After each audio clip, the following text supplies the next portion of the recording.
Hey everybody, this is Jim the Tabletop Engineer and welcome to a new playthrough video.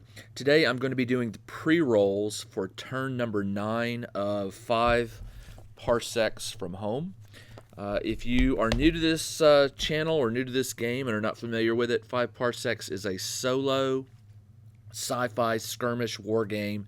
You play it with miniatures, you roll dice, you track a crew as they go from planet to planet. They pick fights, they discover things. It's a very, very cool game.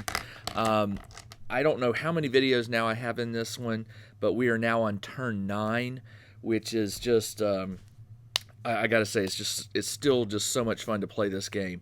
Now, the game is broken into 3 phases. There's a battle roll. That's what takes place with the miniatures and the dice rolling and stuff. But before that, you have pre-rolls to determine sort of what the crew has been doing between adventures, what kind of fight they have upcoming. Then you have that battle, and then after the battle you have post-rolls, which sort of determine what you find on the battlefield, or how you get paid and things like that. So this video is all about the pre-rolls for turn 9. Now, before I get going, I wanted to give you a summary of my crew. I have 3 story points left. My ship is paid off completely. 0 debt there. I currently have 13 credits to my name.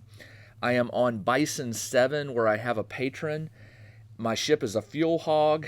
I am on a quest. And then, of course, my crew, which right now I have a crew of 8.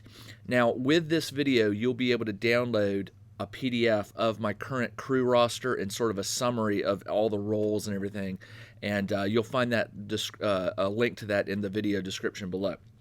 So I tell you all that because I'm finally leaving the planet Bison 7. I am off to a new planet. Before that happens, the rules state that at the start of every 3rd turn, campaign turn, you add a story point. So I'm going to go ahead and add +1 story point because we are at the start of turn 9. Story points are very valuable because they will let you do things like re-roll. You can affect the story. You can even customize the story in some cases. So I've just taken that, and now we're going to go to the campaign turn. And here's what happens. It says, sometimes war comes to even peaceful planets. And if you don't want to get caught in the middle, if a previous campaign play has told you this world is being invaded, you must attempt to flee. Now, this planet is not being invaded. So, and I honestly cannot remember where that event possibly happened, but no invasion roll necessary. I am deciding to travel. So it says if you have a ship, it costs 5 credits in fuel to travel to a new world. I have a fuel hog, which burns an extra credit. So it's going to be -6 credits to travel. And it does not take time in the campaign. Characters do not recover while traveling, blah, blah, blah. You may roll up characteristics of a new world, but you can opt not to travel to it. I could have done that beforehand, but I didn't realize that. It says you can return to worlds where you've played before, reinstating all patrons and rivals that were left behind. Now, on this world, I do have a rival and I do have a patron. So we are going to get out of here.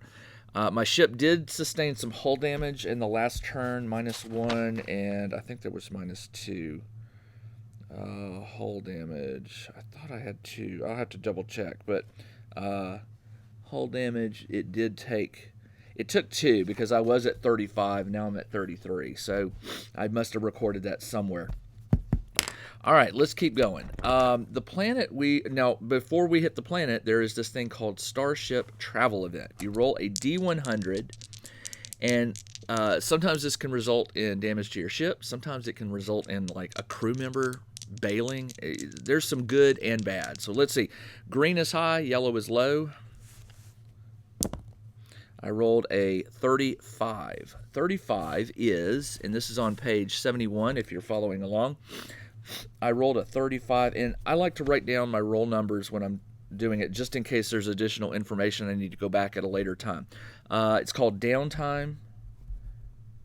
And it says, it's a long time to just sit here. Select a crew member of choice and add 1+1 XP. The crew has time to do maintenance and can repair one item with no roll required. I don't have anything damaged currently, equipment-wise. My ship is damaged. So I will add +1 XP, and I'm not sure who I'm going to give that to just yet. Let's see. I'll probably give it to... well, I'm not going to waste your time by sitting here reading my character sheet. I'll figure it out and update my roster sheet at a later time. So, uneventful. Now, here we got a new world arrival. So, new world arrival. This is on page 72. And the first thing you do is you check for rivals. Any rivals you have will roll a d6. On a 5+, they opt to follow you. So I'm going to roll a d6. Now, on the previous world, I had a rivals called the Salvagers or something like that. I have to go back and look. On a 5+, they choose to follow you. They do not. So they do not. No rivals existing on this world currently. All patrons remain behind unless they are persistent. So I have 0 patrons this turn. 3, check for licensing requirements. All right. Roll a d6. On a 5 to 6, the world requires a license. It does. Roll 1d6 to determine how many credits. It costs 2 credits. I'll pay it. I'm not going to try to do a fake one. You can try to do a forge a license, but if you get caught, you automatically get a rival. And it could be local law enforcement, crime bosses, whatever. So I am licensed to land on this planet, which means I can come back and go back and forth if I want. The world traits. All right, roll a d100 on the following table to determine the special trait for this world. All right. I'm gonna call this. Kiev 4.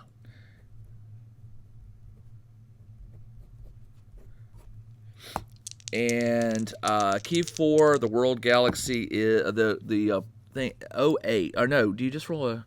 Yeah, you do roll a d100. Number 8. It's a war zone. That's horrible. Kiev, I am following the Ukraine news very carefully, and I feel so bad for that country, and I want the best for the people there. For the war zone, it says when setting up a war table, you add 1d3 ruined buildings or craters to the table. You know what? I am going to burn my free story point, and I'm going to roll that again. You know what? I'm going to choose. Instead of rolling. I'm gonna use I'm gonna say this is far in the future, and this planet is got to be a great place to come to. So what's the least nasty? Technical knowledge, opportunities, booming economy. So the good stuff is at the end. Booming economy, opportunities, busy markets. Each campaign turn you spend 2 credits to roll on the trade table. Booming economy. When rolling for post-battle credits, any 1 on the dice is re-rolled until it shows a score other than 1. Opportunities. Add +1 to the roll when searching for patrons. I like those 3. So what I'll do is 1 to 2, it's opportunities. 2 to 3, it's booming economy. 5 to 6 is busy markets. 3 is booming economy.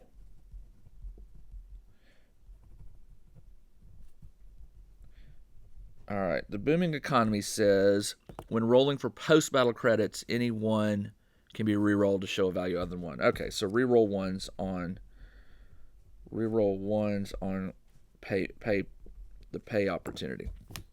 All right. See, I should have re-rolled that or accepted it, but I'm sorry.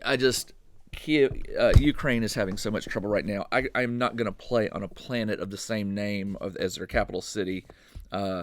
And have it be a war zone. So happy to spend that story point to pick something better. I'm with you, Ukraine. All right, let's keep going. World steps. Here we go. Page 76. Upkeep and ship repair. Here we go.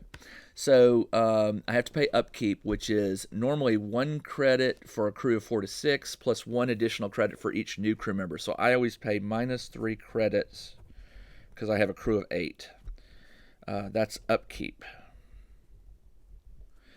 Let's see. Debt. Ship debt is 0, so I don't have to pay any more of that. Ship repairs. If your ship has sustained hull damage, you may repair 1 point automatically at this stage. You may also spend money. So I'll go ahead and do +1 hull point, and my ship's not in that bad of a danger, so it goes up to 34. And pay for medical. I have no medical costs. Finally, my crew is sort of happy, healthy. Everything's going right until it's not.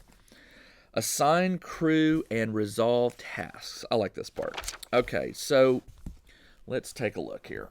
The things I can do, there are some things I don't need to do. Like I don't need to decoy because I have no rivals. I don't need to track because I have no rivals. I don't need to repair because I have no repairs. So I can either do a patron search, I can train, I can trade, I'm not going to recruit because I already have 8. I can explore, and that's it. So I've got 4 things I can do. I've got a crew of 8. So I'll assign 2 to each one of these. So, and I don't have to specify who's doing what because that only comes in when you're doing repairs or something else. So, all right. So I'm going to look for a patron. To find a patron, you roll a d6 and add the number of crew members who are looking. If the crew has an old patron, nope. Among their contacts, each patron adds +1 to the roll. So I have no patrons on here, so it doesn't modify. After rolling, you may spend credits. Each +1 bonus affects the die. I need a 5 or higher to get 1 patron, 6 or higher to get 2. I rolled a 3. So, oh, you know what? But that's +2. If the crew roll 1d6 and add the number of crews. So that's actually a 5. And what I'm going to do is I'm going to add, after rolling, you may opt to spend credits. Each credit earns a +1 bonus. I'm going to spend -1 credit to make that a 6, which means I'm going to get to roll up 2 patron jobs. So I found 2 patrons, which is awesome. I like to have choices. All right. The next thing we can do is train. Well, I guess you do have to choose which 2 characters are going to train. So I'm going to get +1 XP for 2 and then +1 XP. And if you'll forgive me for this, I do not want to spend a lot of time mulling over my roster sheet right now. So, given that I don't have to specify which characters are going to do what, I'm going to assign them to these tasks after this video and decide who should get this XP. It'll probably go to the 2 that are closest to having enough XP to level up a stat. So apologies for that, but it just makes more sense to do that rather than sit here and examine all my crew members while you wait and for me to determine who gets what. All right, let's keep going. Trade. So I've got 2 members trading. For each crew member trading, roll once on the trade table to see what presents itself. You can get additional rolls by spending 3 credit. Well, I was at 13 credit, and I've already lost 2 for the license, 3 for upkeep, so that's 5, and then 6 to travel, so that's 11, and then 1 for the bump, so that's 12. So I'm down to 1 credit. I've got 1 credit left at this point in the game. So we're going to hold off, and I'm not going to spend any more money. So trade table, roll a D100. So I've got 2 rolls on this. Green is high. I rolled a 54, which is, it's on page 80 if you have the book. 54 is tourist garbage. Not worth anything, but roll a D6. On a 5 or 6, you can add a story point. Okay. I do not. All right, so scratch 1. I rolled a 54. And the second one is a 15, which is on page 79. Bit of scrap. You sell it on to an interesting party, earning 1 credit. So now I have 2 credits. So plus 1 credit for a sale. For what was it? Worthless? No. Bit of scrap. All right, and then finally the explore. Each crew explores once on the exploration table on page 80. All right, so the first crew member to explore is a 16. 16 is no effects. So lost that. I could burn a story point to re-roll that, but I don't want to use up all my story points. Second roll is a 73, which is page 81. Promising lead. Earn 3 credits, plus 3 if you do an opportunity mission. So plus 3 if op mission. Okay, so I can roll to see what the opportunity mission is, and I can roll for my 2 patron jobs, and then I get to pick which one does best. So I'll have to remember that opportunity job pays plus 3, so that's kind of good. All right, here we go. Determine job offers. If you received a job offer from a patron or began the campaign with one, you need to determine the details of the job. So the patrons give you a job, if I remember right. If you have an existing patron, the first job offer is random. If 2 jobs are offered, one will be random. The other will be from. After generating all job details, you may turn the job down if you end up like not needing it. Okay. Each patron has after. Okay, so yeah. So let's do this. What I'm going to do is I'm going to do op here, patron 1, patron 2, and we'll roll the details and see. All right, so the way this works is the patron jobs will offer things like danger pay, benefits, things like that. The op probably will not. So we'll roll for, now the op, the extra pay on the op is plus 3 credit. Okay, so the first patron is a 3, which is a local government. And the second one is a 6, which is wealthy individual. All right. Let's do danger pay. Okay, danger pay. Now remember, at the end of the thing, you roll a d6 to find out if you how much you get paid.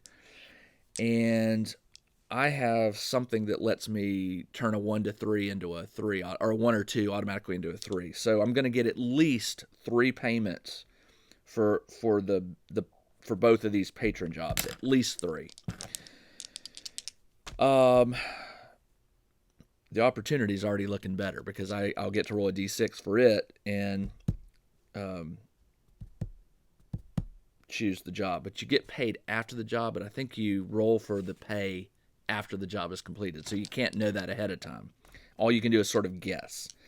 Danger pay could go from 3 to 6, patron 1, patron 2, 3 to 6, but I get this plus 3, so I'm going to get at least 6 credits for the op job. All right, let's roll for the danger pay. Danger pay, add plus 1 to the roll if you work for a corp. I'm not rolling for a corp, so you just roll a d10. 6 for the local government is plus 2 credits. For the wealthy individual is a 3, which is plus 1 credit. Time frame. This is how fast you have to do the job. For the local government, a 1, which is this turn. For the wealthy, 5, this turn. So all these possible 3 opportunities have to be done this turn. Benefits. Let's do benefits. The benefits for this job, for a local government, you roll an 8 or higher to get a benefit. I did not. For a wealthy individual, it's a 5 or higher. I did not, so no benefits. Now we roll for hazards. The hazards, okay, so for the hazard roll, there's no modifications to it. Oh, no, I'm sorry, hazards. Local government need an 8 or higher. I did not get it. For the wealthy individual, an 8 or higher. I did not get it, so no hazards. And then finally, conditions. Conditions for local is 8 or higher. I did not get it. For wealthy, 8 or higher. I did get it. So there are conditions. The conditions, you roll a d10 on page 84. That's a 4. Small squad. You cannot deploy more than 4 crew. 4 crew only. Well, that's not looking like a job I want. All right. Next, you get to assign equipment. My crew already has all the weaponry they want. Resolve any rumors. You may find rumors as you play. If you are not currently on a quest, roll a d6. If the roll is equal or below the number... I'm already on a quest, so I don't do that. Now we get to choose your battle. First, you must check that your rivals give you the opportunity. I don't have any rivals on this planet, so if I roll a d6, I'm always going to roll higher than their number, so I don't have a rival yet. Select your job. Okay. Opportunities are always available. So it looks like I'm going to do an op job because it's going to pay at least 6, whereas the local government only pays, well, it could pay up to 8. If I rolled a 6, it could pay up to 8. But at a minimum, it's going to pay 5. So I like the op just because I'm going to get an automatic 6. So let's go with, well, I can roll the job up and then determine if you are not attacked by rebels, you must select from one of the options below. Carry out an opportunity, carry out a patron job. I think it said that you can. Oh, that's right. You can find the job and then deny. So I'm not gonna take the patron jobs. Yeah, I'm gonna do the op. So what we do is we go to the battle page here, and this is on page 88. And you roll a D100. I'm under the opportunity, so let's roll that. Green is high. That is a 44, which is small encounter. I don't like this one already. Small encounter. A random crew member must sit out. Reduce enemy numbers by -1. -2 if they outnumber you. So it's -1 enemy, -2 outnumbered, and it's -1 crew. So I can only take 7 crew, or 5 crew with me. Maximum you can take is 6. So I'm already down to 5 crew. So this is a 5 crew job. All right. Let's see what the notable site is. Page 89. That is a 45, which is loot cache. So there will be a piece of loot placed at the center of the table. The item is placed 2d6 plus 2 in a random direction from the center of the table. Excuse me. All right, so I rolled a 45 for the notable site. Always good to have that. Notable site. There's a loot item, and otherwise roll a D100. All right, so yeah, roll on the loot table, page 131. So let's see what we're fighting for. Loot table, D100. That's a 17, which is a weapon. Roll once on the weapon subcategory. 30, which is a slug weapon. And then the slug weapon, you roll a D100. And that is a 23, which is a machine pistol. So there is a machine pistol that will be in the center of the table, 2d6 plus 2 inches. 2d6 plus 2 in random direction from center of the table. All right, cool. All right, let's keep going. Determine the objective. You roll a d10. It is an opportunity mission, so I'm rolling on this one right here. That is a 5, which is access. Ooh, I've not done that before. The objective is access. What does that mean? Let's see. Maybe I have done it. You must reach a computer console in the exact center of the battlefield. Once there, you must gain access. This requires a roll of 1d6 plus savvy, scoring a 6 or higher. My robot will be going along on this because he has a savvy of +2, I think, or a savvy of 2, so I would get to add 2 to that roll. A combat action is required for each attempt.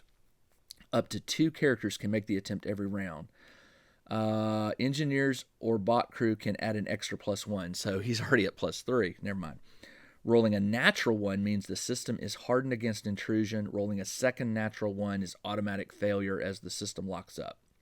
Once accessed, you win the mission. If you drive off all the enemies, you must still roll to gain access, but you can use any remaining crew members. All right. Coolness. That is the objective. Let's keep going. Don't have a rival. Determine the enemy. Here we go. All right. If you are fighting a rival, I'm not. Otherwise, you need to generate the opposition you are about to undertake. Roll a D100 on the enemy encounter table. Enemy encounter table is on page 94. All right, here we go. So, enemy encounter table right here. I am doing an opportunity. I rolled a 58, which is hired muscle. So, the enemies. I rolled a 58, which is hired muscle. So then what you do is you go to the hired muscle table, which is on page 96, and you roll a D100, just figure out what type. I rolled a 93. The higher the number, usually not good. 93 is enraged lizard mercs. Rage lizard mercs. That just doesn't sound good. I don't even know if I have any minis for those. Okay, so the raged mini lurks have numbers is +0, so we won't have to modify their number. They panic on a 1 to 2. Their speed is 4. Their combat is +1. Their toughness is 5. Their AI is T, which is I'm trying to remember which T is. I can't remember. Tactical, I think. And then their weapons types are 3B. Okay, got the type of enemy. So now what you do is T is tactical. Okay. So now you roll the number of opponents. For a crew of 6, roll 2d6 and take the higher. All right. I rolled a 5. Now remember, this is called a small encounter, so it's -1. So there are 4 of them currently. There are 4 of them. And they do not outnumber me. They don't outnumber me because I will be bringing a crew of 5. And then, let's see.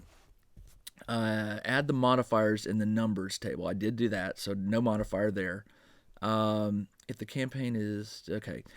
Enemy forces. If you encounter 3 to 6, 1 will be a specialist. So 1 will be a specialist. If you encounter 4 or more, I do, 1 will be a lieutenant. So I'm going to have a lieutenant, a specialist, and what I call 2 thugs. So that will be the breakdown of them. The lieutenant gets combat +1, and let's see, they carry a blade and also an extra blade, and the specialist, if you encounter 4 more, 1 will be a special hold on. The specialist gets to roll on the unique weapon type thing, or there's a separate weapons table for the specialist. So there we go. Now, a unique individual. Will there be a unique one? Unless fighting an invasion or enemy from the roving subtables, roll 2d6. Add +1 if you're fighting an interested party. I am not. Add +1 if it's difficult. I am not. On a roller 9 or higher, there is a unique individual. There is. All right, so there is a unique individual. And they're usually not easy. All right, the unique individual is on page 105. You roll a D100. There's just 1 of them. That is a 64, which is a precursor wanderer. I have a precursor in my crew, so I wonder if this is going to affect that. Precursor wanderer has a speed of 7, combat +2, toughness 4, AI is A, which is aggressive, luck of 1, which means they can re-roll 1 roll. They have an infantry laser, man, and a glare sword. I don't even know what that is, but it doesn't sound good. It says, an alien mystic brimming with psionic energy, one with a flow, moves before the quick action. Moves before quick action. So they'll move first at every turn. And they have a 6+ saving throw on all hits. So if you hit them and you do damage, they still get a chance to save on a 6 or higher. Ooh, that's going to be tough. All right, let's go back. So we do have a unique individual. And it says, if the figure, okay, but if the campus doesn't say anything about that, roll 2d6 without any mark. They already have their weapon defined. So now I got to go define the weapons that these guys are using. And that is on page 104. So their weapon is 3B. So the 3 is for the thugs, and the B is for the specialist and the lieutenant. So weapon number 3, you roll a d6. I rolled a 1, hand laser. All these guys are loaded out with hand lasers. Hand laser. And the specialist and the lieutenant, you roll on the B column. And that's a 1. They all have marksman rifles.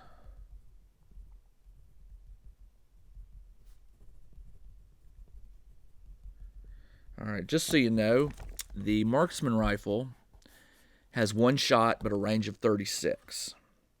The hand laser has 1 shot and a range of 12. That's good. Keep them out of try to stay out of their range.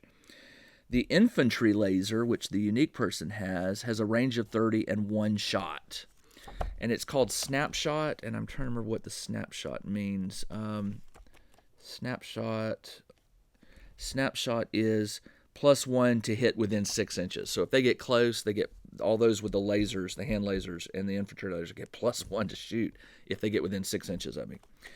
All right, that is the unique individual, and I think that is it. So, and there's no weather issues here, no fog or anything to affect range. So it could be an interesting battle. It's an even battle, 5 versus 5, although they do have a unique individual with a combat of +2. So normally their combat, you roll the combat dice to see if you hit. All of them have +1 except the lieutenant has +1, +2, and the unique individual has +2. So these guys are going to be tough. All right, that is it for the pre-rolls for turn number 9. I will be back very soon with the actual playthrough video. Hope you enjoy this. If it sounds like something you'd like to play, 5 Parsecs from Home from Odysseus. You can get the book in PDF or print form, or both, like I have.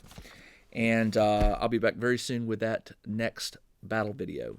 This is Jim, the Tabletop Engineer. Everybody, take care.